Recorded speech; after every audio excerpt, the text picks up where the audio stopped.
All right, everyone. Thank you so much for tuning in. This is Julie Busby with Busby Group at Compass in Chicago. This is part of my Coast to Coast series. We're highlighting my favorites from around the nation so they can share a little bit about their marketplace. So today I have Mandy with the Mandy David Team in DC.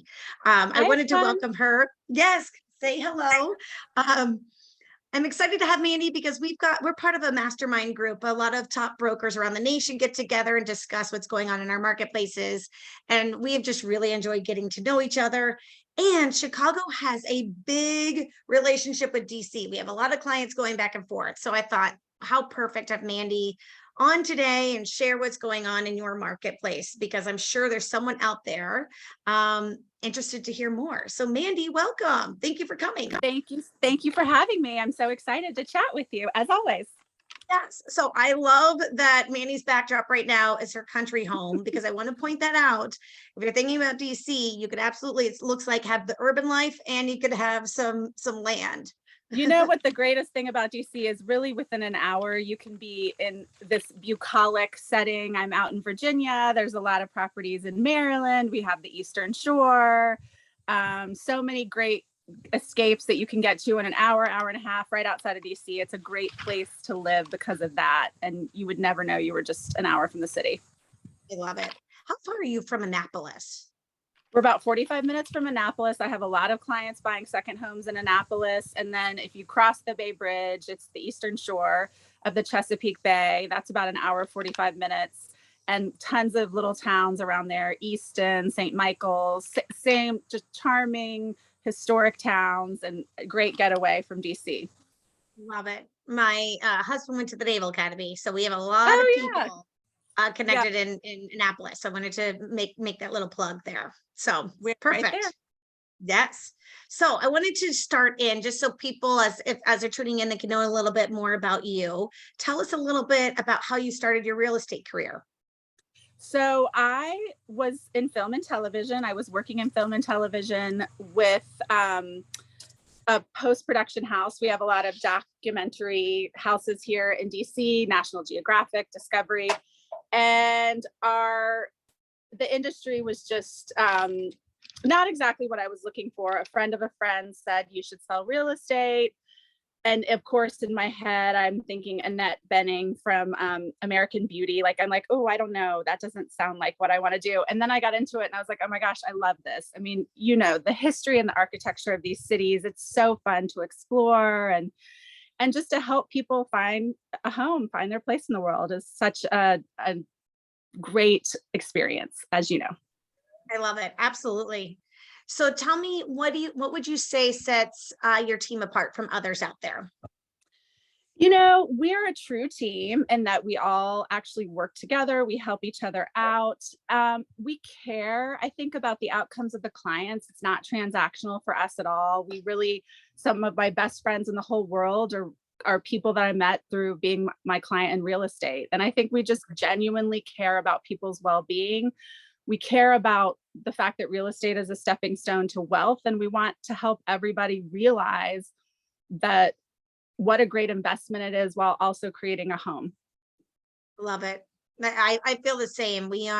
I find with a team, your service level can go through the roof. Service is important to us, and relationship, like you said.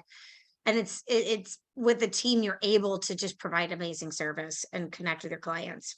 I think that's right. And I say to people all the time, I don't even know how you could be a lone wolf agent in this day and age. I mean, everything is so on demand, like having somebody be able to meet a client quickly, pick up a phone and answer a question. Great. I think that, and just for a real estate agent's own quality of life, like how you could do it on your own, I don't understand and don't want to, quite frankly. Agreed. It's important for us to have quality of life, so we're not burnt out. Yes. Okay. So tell me a little bit about the areas that you work in. I know you chatted about having some cute areas right outside of DC. I'm just curious what areas you guys focus on. Well, the great thing about DC is actually it's very small. It's small geographically, and we only have about a 750,000 population. So although it's the nation's capital and it's thought of as like one of the major cities, we're very small.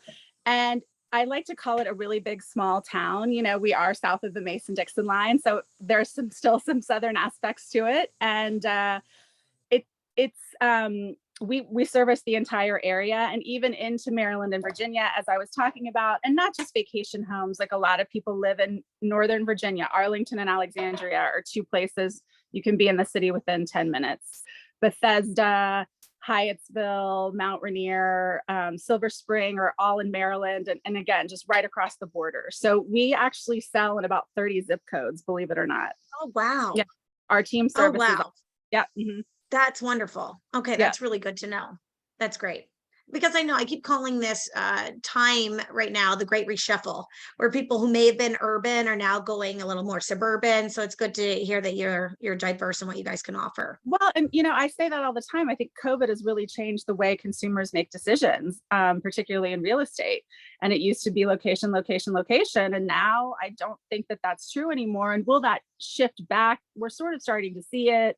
You know, Logan's a really hot area and people are flocking back to Logan. But I think people are making decisions more based on space and yards and all of those things in a different way than I've ever seen in the 20 years that I've been selling. I'm assuming you're probably saying the same 20, thing. yep. I'm also 20 years and same thing. It's still location in regards to maybe you don't want to back up to the L or public Right. transportation, Right. but the location is different, and there is a lot of interest in the outdoor space, like you said, and space. I think that instead of going to like the bars and the restaurants, people are entertaining more at home and they want to have Yes. outside space, entertaining space in their homes. And that's just becoming more sought after than we've seen in the past. That's great. I agree. So tell us a little bit about just DC and the lifestyle. Why do you love living there? Why would someone maybe moving from Chicago or anyone else I know from around the country be interested in DC? What's some of your favorite things? That's a great question. You know, I think from the outside world, people think of DC as being like the home of politics, and really the politics don't really touch us like normal folk, if you will, as Good. much as you would think. Like we are not really immersed in that. And I think that the thing that's so great about DC is it's a creative city. There's artists, there's musicians, there's a burgeoning fashion scene even, and I think that there are a lot of micro markets. There's a lot of small little neighborhoods that have their own characteristics and feel. So you can travel again across this fairly small geographical area and get completely different vibes. You can feel very urban, but you get, you know, a couple miles away from the White House, let's say, that at the center of the city, and you start to feel like you do have more yards, you do have more bucolic areas, and it's just a rich cultural place. And the fact that we have every museum on the planet and they're all free, it's a great place to raise kids. I mean, whenever we go somewhere and people say, "Oh, do you want to go to the zoo?" I'm like, "We have the best zoo in the country and it's free." And all the museums are free. It's a really great place to live. Yeah. That's very cool. I agree. We in Chicago, we have a free zoo. That's the one thing we have that is free, and I absolutely love it. It's like one of my favorite places to go with the kiddos. So I agree. And it's just fun to walk around, and yeah, zoos are great. That's great. I totally agreed. Okay, so what are you seeing right now in the marketplace in DC? If someone is interested in buying, is it still very much a seller's market? What are you seeing right now in the marketplace?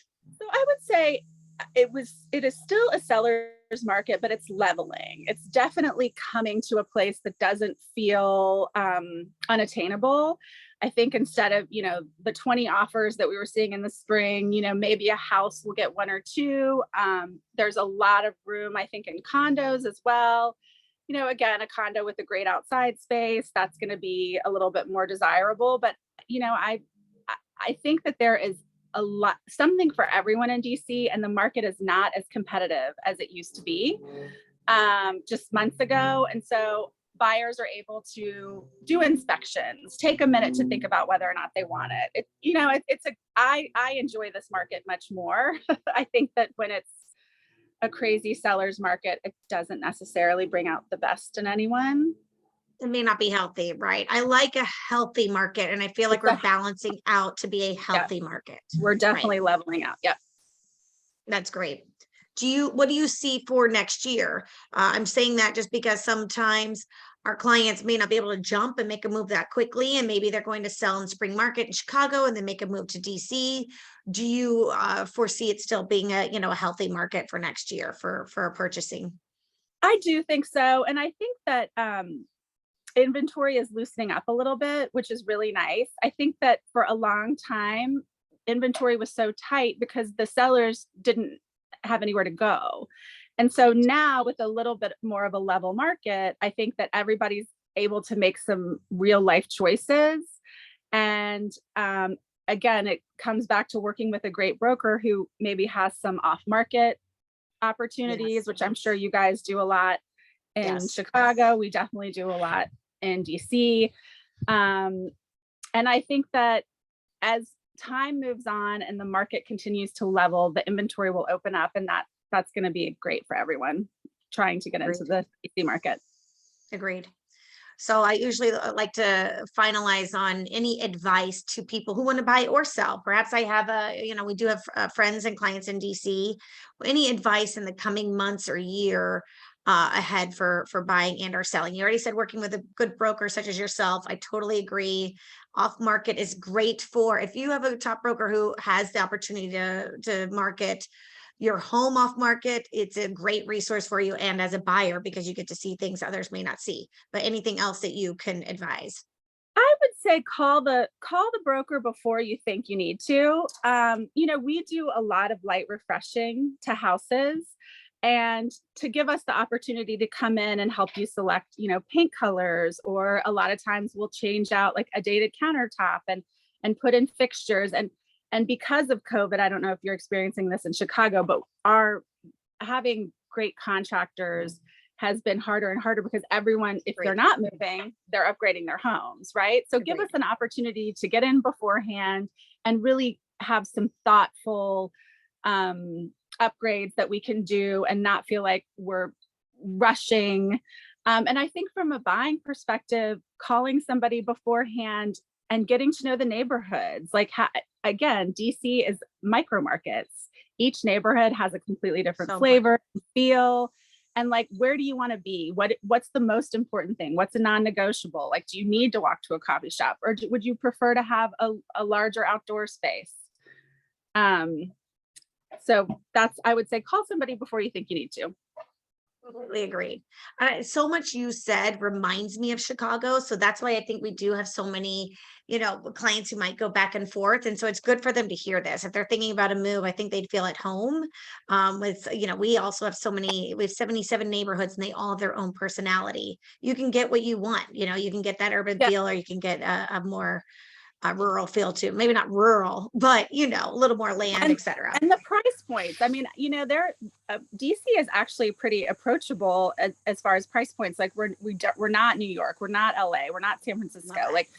We have homes worth 10 and $15 million, but we also have approachable price points here, and so there really is something for everyone. Love that. Good point. Okay, so I said that was my final question, but I like a round robin. So are you ready? I have a little round robin. It's just fast, quick. Okay. What first comes to your head? Okay, favorite restaurant in DC? Oh gosh, Ellie is my neighborhood restaurant, and I love it. Love it. I have a neighborhood favorite as well. Okay, tell me where's your favorite place to visit that you drive to from DC? Well, other than my country house, which I love coming out here all the time. It's like I said, it's in horse country. It's an hour away. I also love to drive to, where do I love to drive? I love to drive also to the Eastern Shore, but it's a big boating community out there. So everywhere from little tiny boats to great big yachts. Yeah. So it's fun to be out there and see. And there's a little preppiness to it that's kind of fun as well. Love it. And then finally, what would you be doing if you weren't selling real estate? I think that I would be doing something in fashion. So maybe a stylist. Back in the day, when I was little, I wanted to be a fashion designer. So something in fashion. I love it. That's great. Well, I Yeah. know you have your staple. You always have your pearls. You're always I well always put have my together. pearls. I Yes. know. I love it. They can elevate anything. I love it. Good for you. And meanwhile, I like never wear jewelry. So I appreciate your pearls. I'm Thank always you. jealous of Thank them. you. Yes. Well, Mandy, this has been fun as usual. Love having you here, and we will share this with our clients, and we're excited for you to hopefully get to know some of them as well. So thank you for your time. Thank you. And I always love chatting with you. I feel like you always give me great real estate tips and tricks. So, Likewise. I love it. All right. Well, okay. I will Thanks. talk to you soon. Okay. Yeah.